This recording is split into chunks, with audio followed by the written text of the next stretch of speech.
Episode 16. Beneath the Shipyard. The wind streamed through tidewater bay as Margot and Evan made their way to the old shipyard. The map clutched in her coat pocket like a talisman. Rain lashed against rusted hulls and shattered windows, and thunder cracked like cannon fire above. The shipyard was deserted, only the storm dared linger. They reached the abandoned dry dock and followed the map's markings to a moss-covered hatch. Tucked beneath a pile of forgotten pallets, Margot knelt, fingers trembling, and pried it open. A ladder descended into darkness. Evan shone his flashlight down. "Ready." "Not even close," she muttered, then climbed in first. The tunnel was narrow and damp, the air thick with mildew and salt. Pipes ran along the walls, corroded by time. After what felt like forever, the passage opened into a stone chamber lined with all lanterns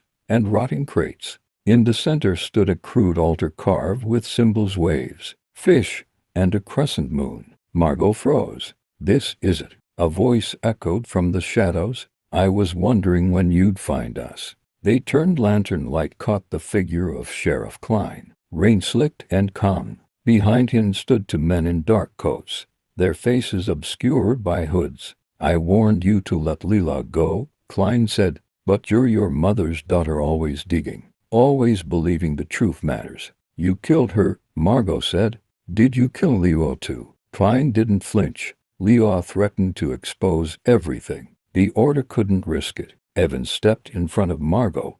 "You don't get to decide who lives or dies." "But we did," Klein said softly. "We've protected this town longer than either of you have been alive." As the men advanced, Margot's eyes darted around the chamber. Her flashlight beam caught a narrow door behind the altar. "Run," she shouted. They bolted. Evan shoved the altar over, scattering crates and blocking pursuit. Margot yanked the door open, revealing another passage, this one leading upward. Behind them, footsteps pounded stone. They climbed blindly. Just as Margot's legs gave out, they burst into daylight onto the rocks above the cliffs, the storm churning the sea below. Evan slammed the door shut and wedged a branch through the handle. They stood, panting, soaked, shaking. "I'm done running," Margot said, turning to face the storm. "No," Evan said. "We're just getting started."